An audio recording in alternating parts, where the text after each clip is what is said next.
You've seen the pictures, the forbidden photos, scrubbed from the internet. Massive skeletons, 8, 10, 12 feet tall, discovered in ancient mounds. A lost race of giants, mentioned in almost every sacred text on Earth.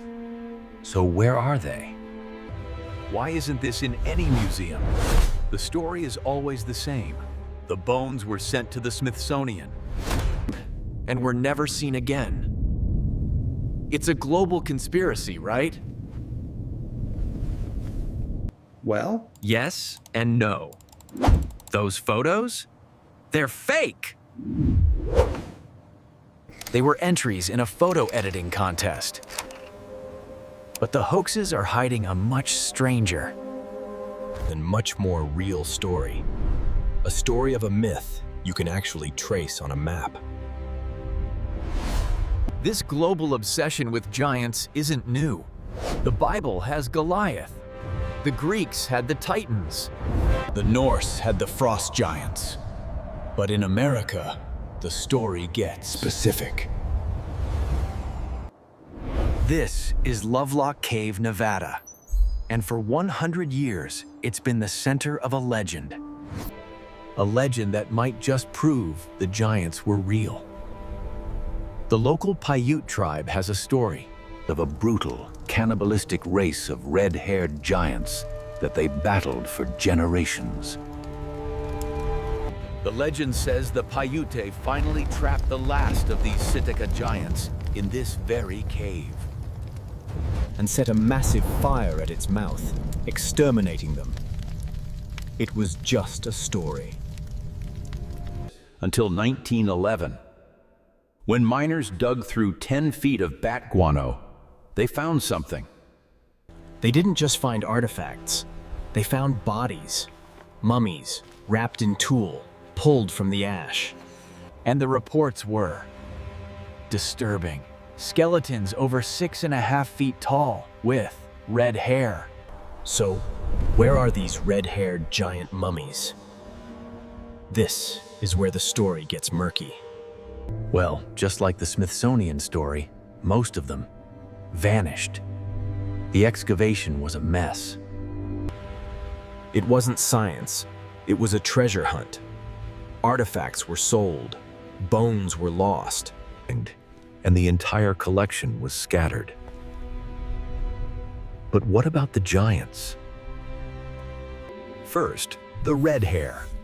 Scientists now know that black hair can turn reddish-brown after centuries. It's not a genetic trait, it's a chemical reaction with the soil.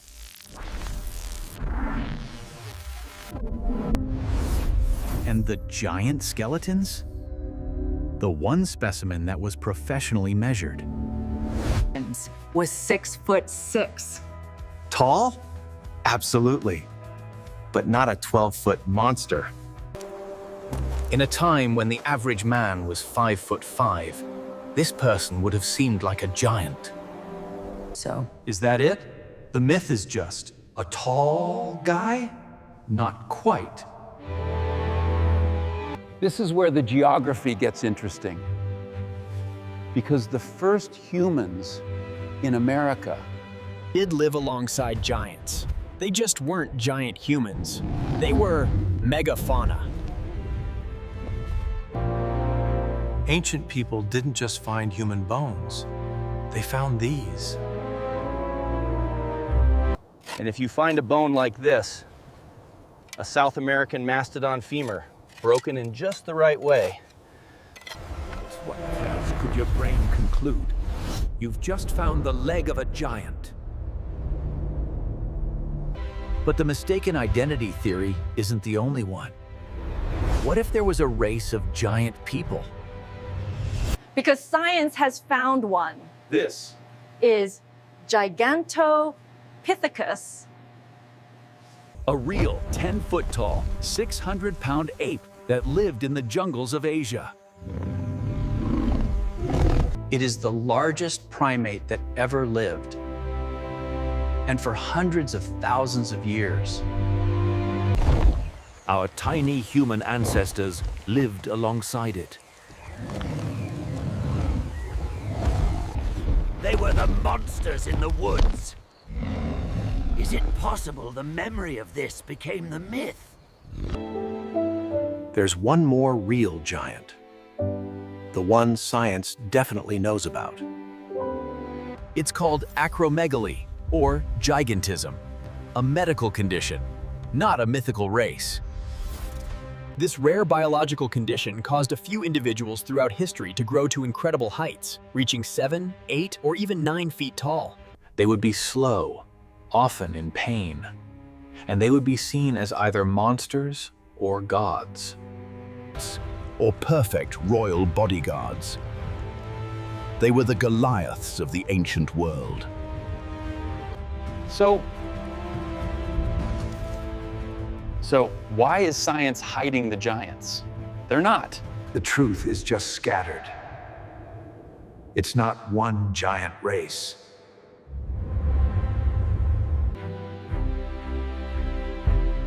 The myth of giants is a powerful, blended cultural memory.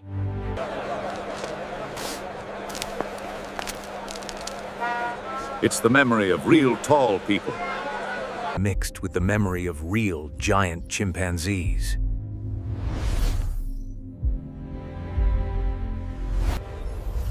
Mixed with the discovery of real giant animal bones.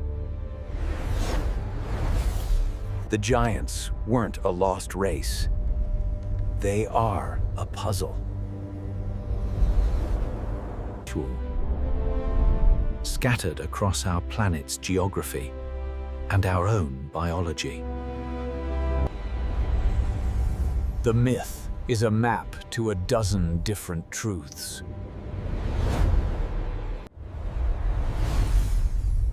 What other grand myth do you think is real? The Great Flood? The lost city of Atlantis? Let us know in the comments. And if you want to know what really lives in the deepest parts of the ocean, subscribe to Mythologia Geographic.